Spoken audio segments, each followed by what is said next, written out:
Forget frequently asked questions. Common sense, common knowledge, or Google. How about advice from a real genius? 95% of people in any profession are good enough to be qualified and licensed. 5% go above and beyond. They become very good at what they do, but only 0.1% are real geniuses. Richard Jacobs has made it his life's mission to find them for you. He hunts down and interviews geniuses in every field: sleep science, cancer, stem cells, ketogenic diets, and more. Here come the geniuses. This is the Finding Genius Podcast with Richard Jacobs.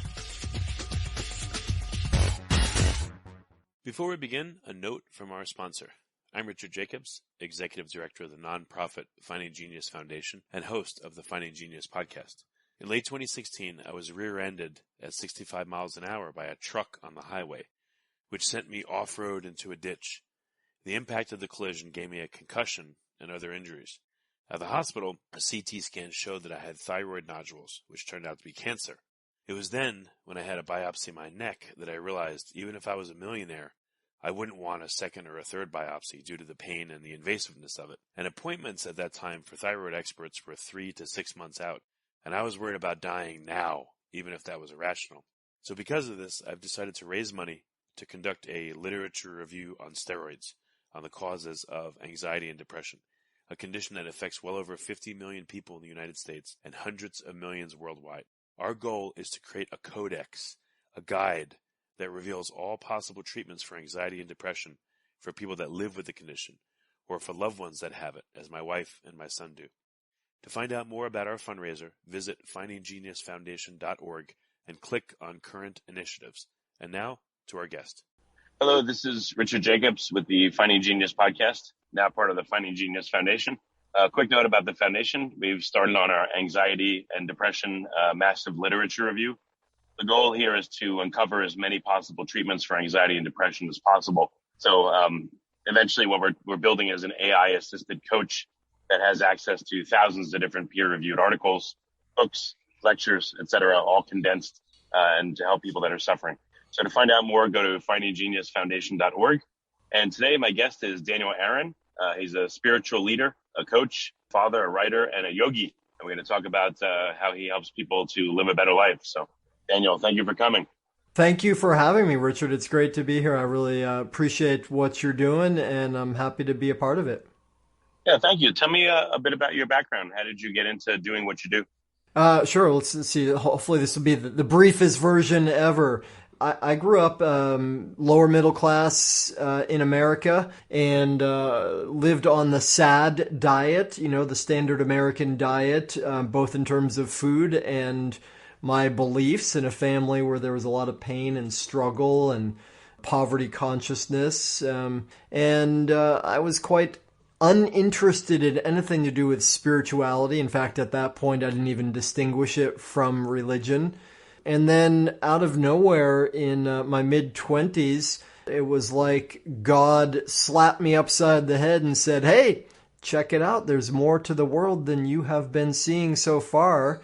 And I wouldn't have even used the word God at that point, but it shook things up for me in a big way.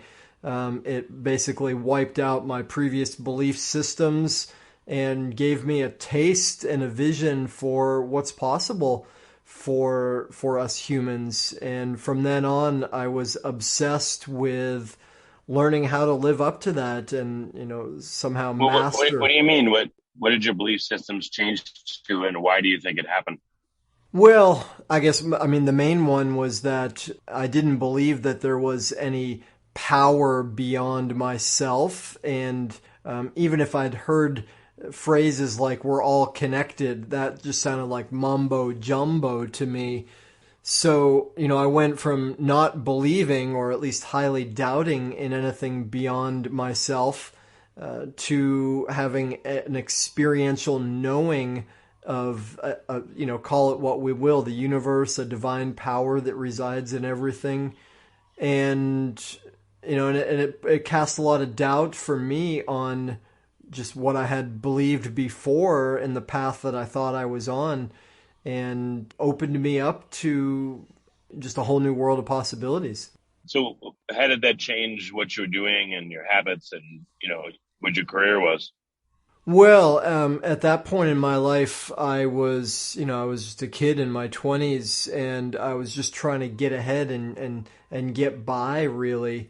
And what changed for me was just the deep desire to understand what it means to be human, to heal, to get beyond some of the issues that were there from my upbringing. And as I dove into my own healing process, if we call it that, then pretty soon it became natural to share with other people. And people asked me, what about this and what about that? And I just started teaching and helping people. It's okay. So when you said you started teaching people and helping them, what were some of the first modalities it seems like you do a bunch of different things. So what were some of the first things that you did to help people, and then what was added later?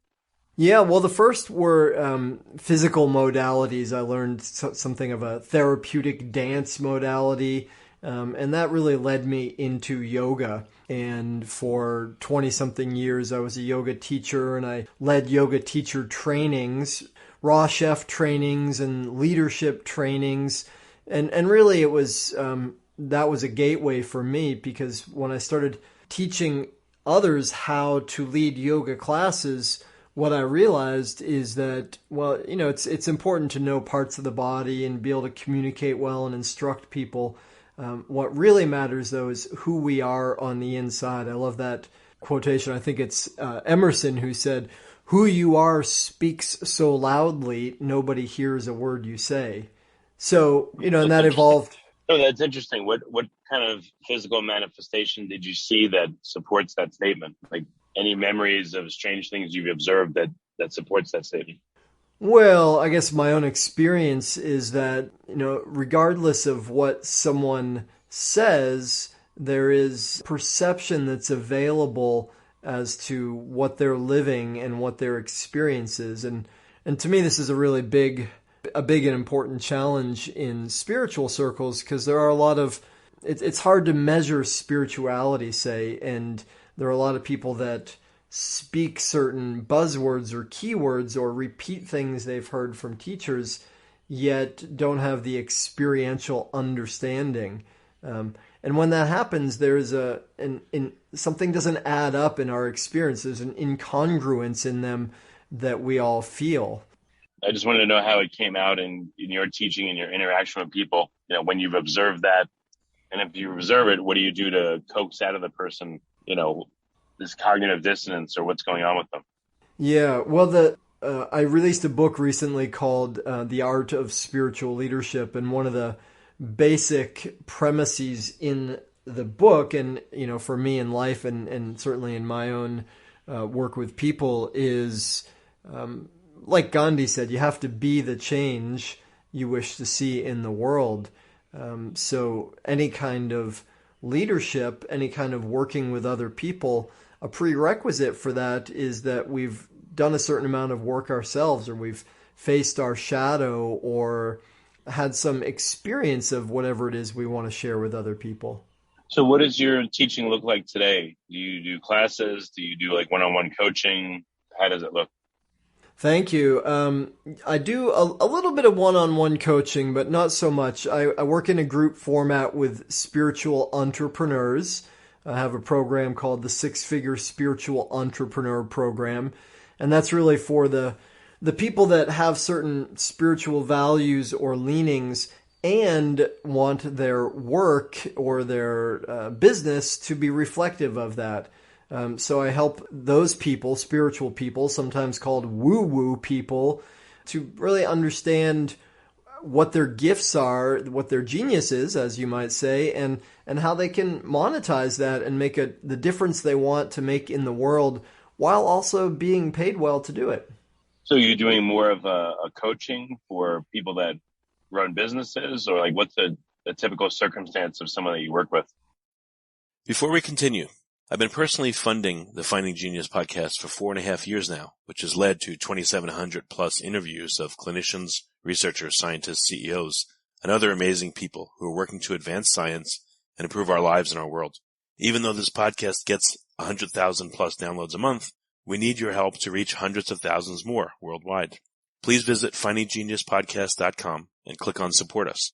We have 3 levels of membership, from $10 to $49 a month, including perks such as the ability to see ahead in our interview calendar and ask questions of upcoming guests, transcripts of podcasts you're interested in, the ability to request specific topics or guests, and more.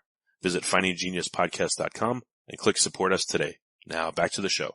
Yeah, it's very often people who are speakers or authors, coaches, practitioners, teachers, and it's most often the folks that have big visions and big hearts, yet tend not to be very good at the business or financial side of life. So I help them to really understand, again, what their genius is and how to bring it into the marketplace in a way that it really makes a big difference for the people they want to serve and makes their life easier as well, so they can get out of the stress and feast or famine cycle that's so common for coaches. So what, I don't know, are there any stories you have of people that you worked with that underwent a significant transformation that just made you feel happy or surprised you? Any good stories you have?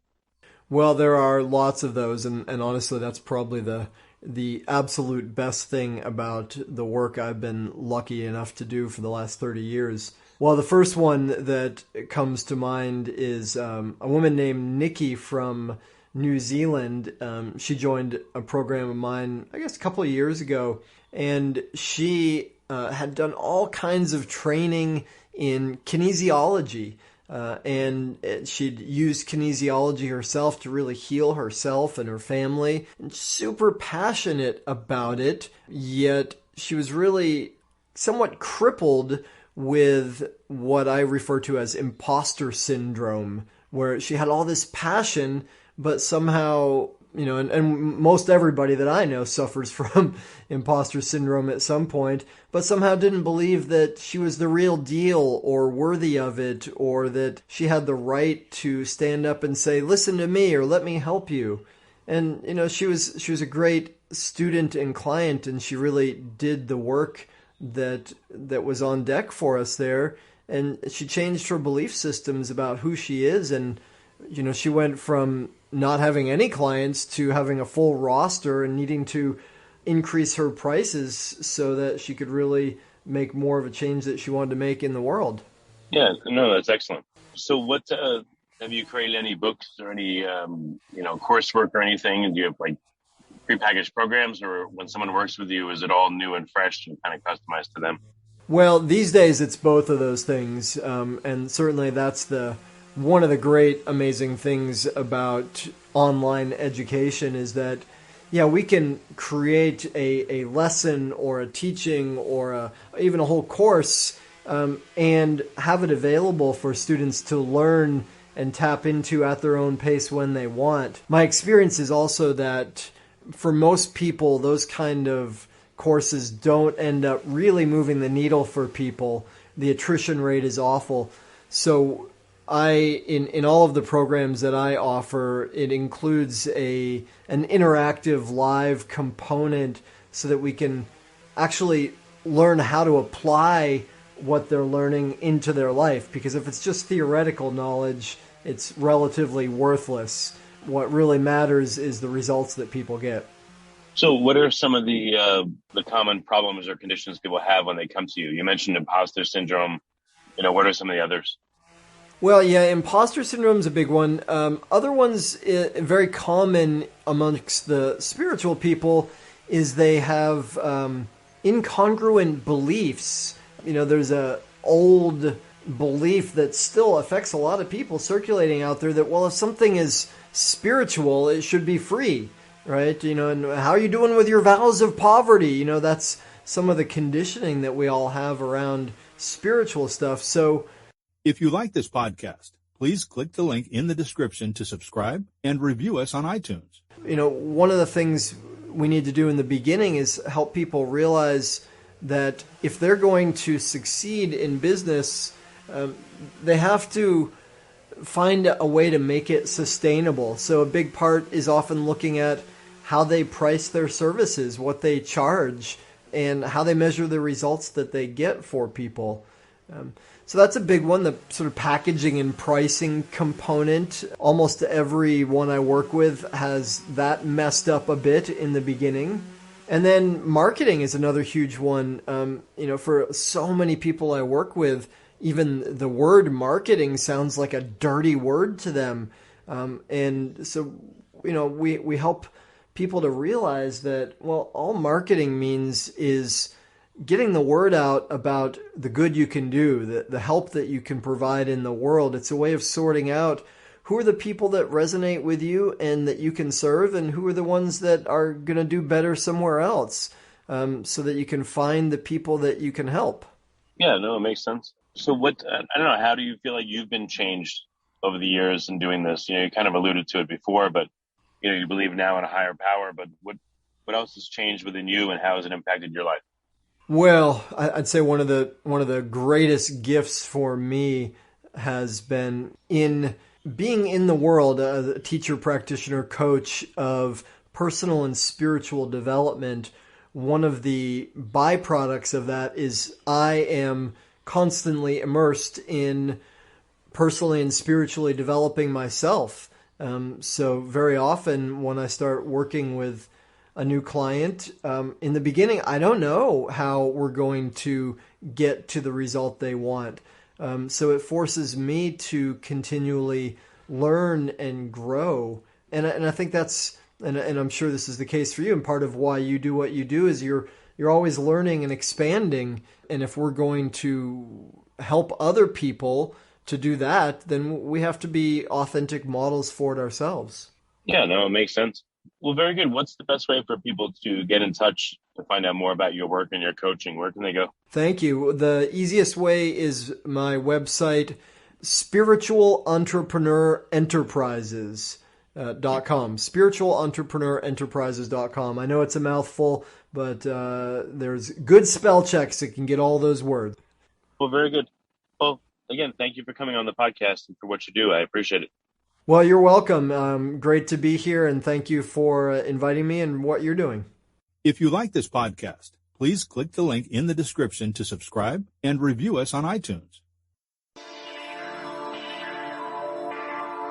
You've been listening to the Finding Genius podcast with Richard Jacobs. If you like what you hear, be sure to review and subscribe to the Finding Genius podcast on iTunes or wherever you listen to podcasts. And want to be smarter than everybody else? Become a premium member at findinggeniuspodcast.com. This podcast is for information only. No advice of any kind is being given. Any action you take or don't take as a result of listening is your sole responsibility. Consult professionals when advice is needed.